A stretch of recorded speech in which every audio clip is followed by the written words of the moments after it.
Alright, so to keep things organized throughout the course, we will create a new level for each individual effect. But before you do that, you want to think about which effects or objects you want to have in here that you will always need in every level, so you don't have to recreate them. And for me, that will be a post-process volume. So I'll just search for post-process volume, and here you can search for UNB and click infinite extent unbound so that it covers the entire scene.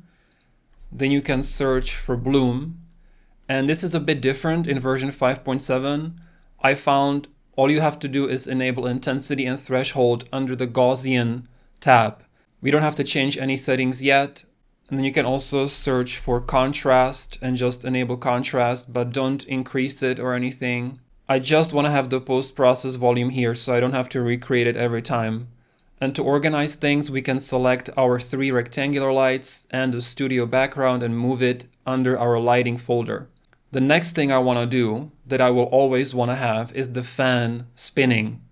So I will select the fan blades, and for me it has to spin on the y-axis. So right now, actually notice that the x-axis is already 90 degrees. Y is 0 and Z is 0. And this is important to notice that it's not zeroed out. It's actually 90 degrees on the X, right, which is doing this. So it's just important to notice that as we create the animator. So to make the fan spin using the animator, we need to enable the motion design mode by clicking on this button up here.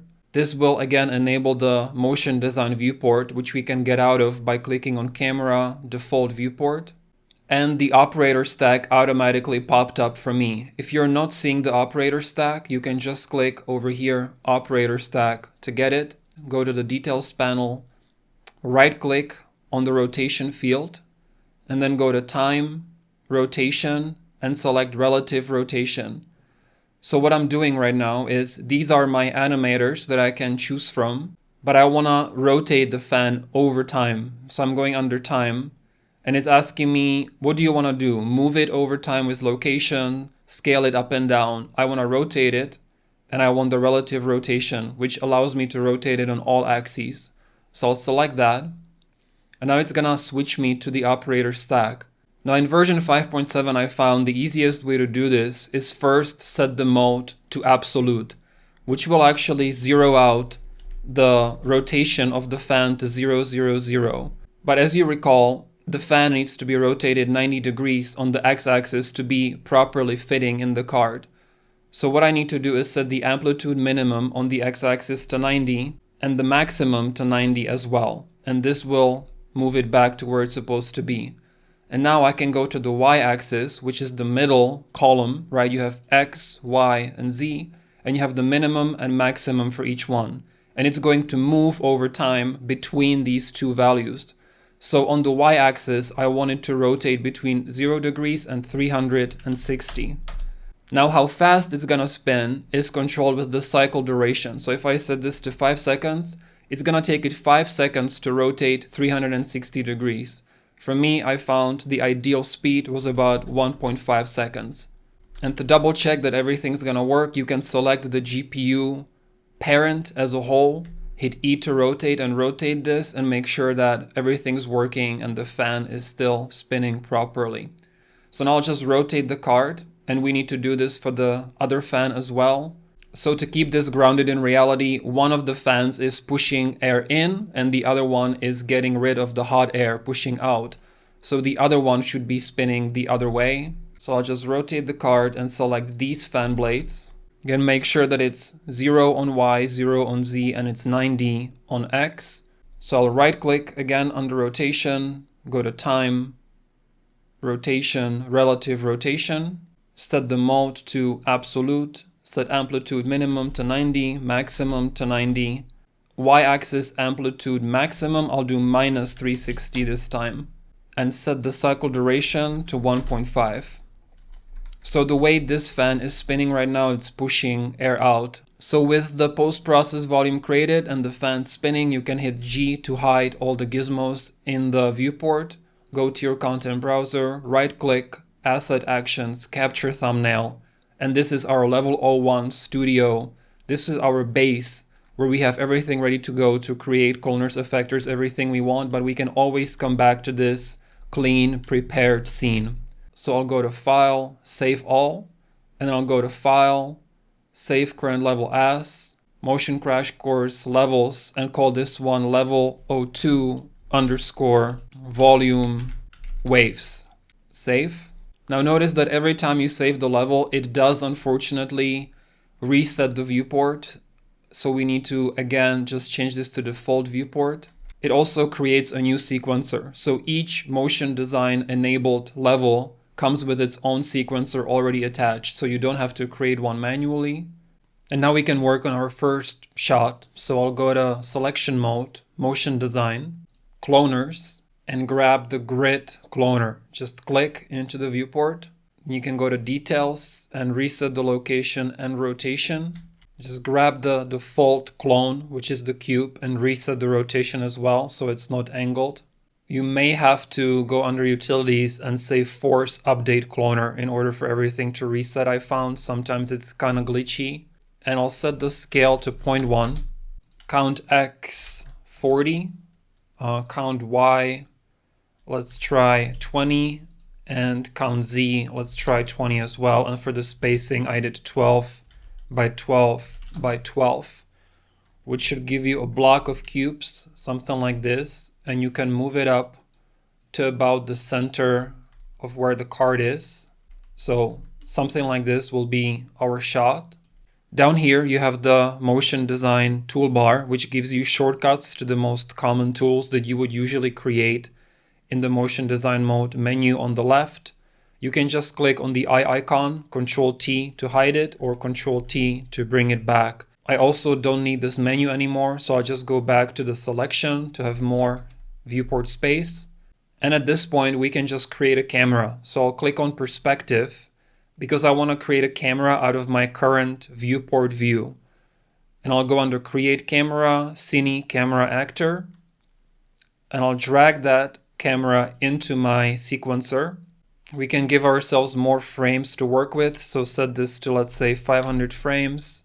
If your time is displayed in seconds and not frames, you can click over here where it says 59 FPS and say Show Time as Frames. Now expand the camera cuts to cover the entire range, about 100 frames right now. And we can increase the focal length of the camera to, let's say, 30 millimeters and move back, lower the manual focus until the card is in focus. Something like that. And I will just click on this button here to get out of the camera piloting mode. So I can just move around my viewport, but at any time I can click on this button again and switch back into my camera. It's always a good idea to just save all because it can crash at any time. And with the cloner selected, you can scroll down and say Create Linked Effector. Now whatever area is affected by the effector will be turning red, and that's because the color of the effector is set to red. You can just set it to green or orange. By default, this is a sphere shape. You can change the shape to plain box. We're gonna play with these throughout the course. And you can control the sharpness of the transition between where it's affected and not affected with the inner and outer radius.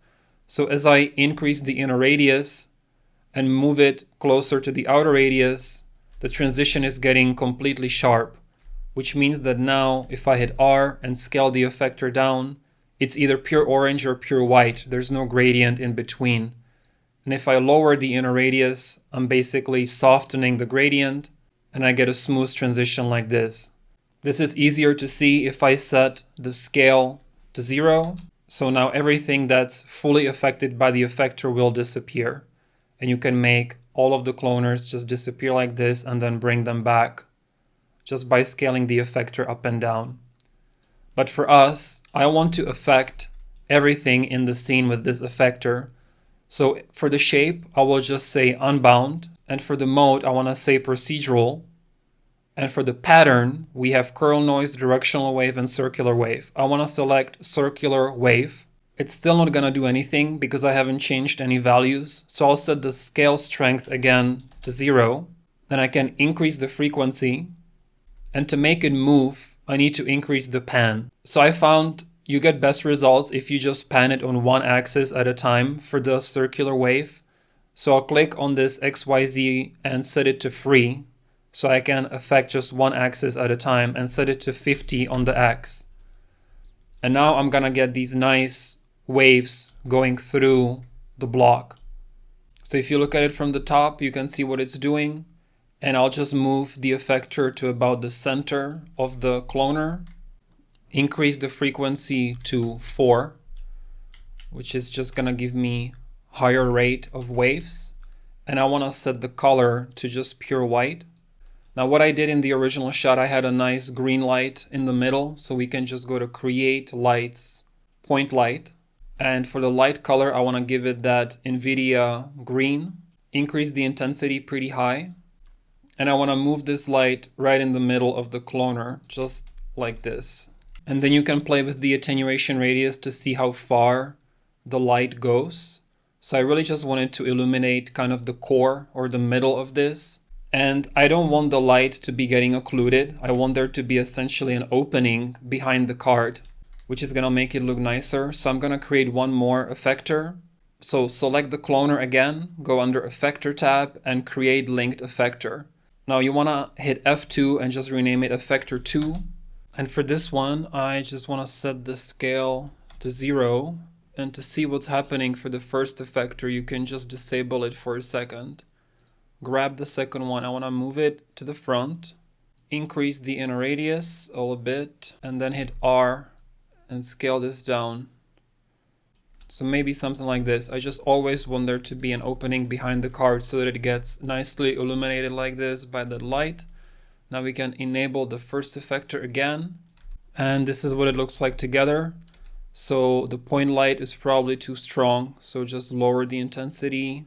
And I want to give a darker material to the cloner. Materials folder, and I'll just copy this MI plastic, Control D, and select the cloner, default clone, and drag the material on top of that. So immediately it has a much different vibe than before. I actually think the light could now be a bit stronger. Let's enable the camera piloting mode and move the camera a bit closer. So we need more clones to cover the entire frame. And so for the count Z, I'll do 40 to make it much higher, and count X maybe 50 to make it wider, just like this. And so I want the card to spin and move forward. So I'll grab the entire GPU parent and drag it into the sequencer as well. Now you can think about what you want the starting position to be. So I'll just rotate it kind of so it's hidden a little bit, because I want to reveal it as it's like flying forward. And I'll click on this Add a New Key button to set a keyframe for all of the transforms, and just move forward on the timeline. Hit W to move, and I want to move it on the global axis, not the local. So I need to click on this little button here, local space coordinates, and this will change the gizmo so I can just move it forward nicely, just a little bit, not much, and then hit E to rotate. And I'm gonna rotate this, let's say almost 360, something like this. So now the card is spinning and flying forward, and we just need to expand it because it's all happening way too fast. So I'll just expand these tracks to maybe 150 frames, enable the camera and play to see how fast it's spinning. Okay, and we need the keyframes to be linear, not smooth, so that it doesn't speed up and slow down. So just drag and select both of these keyframes and hit 4. This will change it from a circle to a triangle, which means that it's a linear keyframe. So now it's moving and rotating at a constant speed. I also want to animate the camera to move forward. So go to frame 0 and make sure that it's all nice and centered. This will be your starting frame. Now, if the camera is moving too fast, you can right click and then scroll, and this will change your camera speed, right? So I can just very slowly move the camera just like this. I'm just using WASD. So ideally you would have some safe frames here to double check that it's precisely centered. I'm just gonna eyeball it right now and set a keyframe for the transform. and then go forward a few frames and just move the camera forward, just using W on my keyboard, moving the camera just like this, and release, and it's gonna create a keyframe. So now we have something like this going on. Again, I need to select the keyframes and hit 4 to make them linear and expand the track to cover all of my about 150 frames. Hit G to hide the gizmos and then play. And we're starting to get somewhere. Now the final thing we need to improve is the lighting and the post-process volume. So I'll get out of the camera piloting mode again and just let's check where our lights are. So the first light is all the way back here. That's not really working, so I'll just move it forward. Make sure that it's illuminating the cart. You can even rotate it a little bit like this, angle it. And if you want to check what your camera view looks like, you can always select the camera to get a nice little preview here. And you can click on this pin preview, and this will leave the preview there even as you click away and change things. So I want to make this a little darker blue. Now let's grab the second light, move it down and to the front. And this one I'm gonna make that NVIDIA green. And the card is still looking pretty dark, so this third light I'll just move forward, increase the intensity, and I'm also checking in this a little preview to see how it's changing the reflection on the card. That's probably too strong, so just something like this. Basically what I'm looking for is to catch the nice reflections in the little details of the card. And finally we can go to our post-process volume and start increasing the intensity for the Gaussian bloom and the threshold as well. And let's search for contrast and increase this to about 1.15. So this is before, this is after, subtle difference. And you can also search for vignette. So that's VIGN. And here we have vignette intensity, and this will just darken the edges. So just give it a subtle vignette to kind of keep the focus on the card. So this is before, after. It's very hard to see the difference, but it's there. And final tweak, as the camera moves forward, the card actually goes out of focus. So what you want to make sure of is that you animate the focus distance as well. So again, set a keyframe on frame 0 and make sure that it is in focus. And then as you move forward, go to the last frame, and you might have to lower or increase the manual focus distance here until it's nice and sharp again. Again, make sure you select the keyframes and hit 4 to make them linear, and then double check that the card stays in focus the whole time. And so with all that done, this will be our first finished shot of this course. We covered a lot in this video, including cloners, effectors, sequencer animation, animating the camera. So what you can do is navigate to your levels folder, right click, asset actions, capture thumbnail, and then you can go to file, save all. And in the next video, we will do the close-up reveal of the heatsink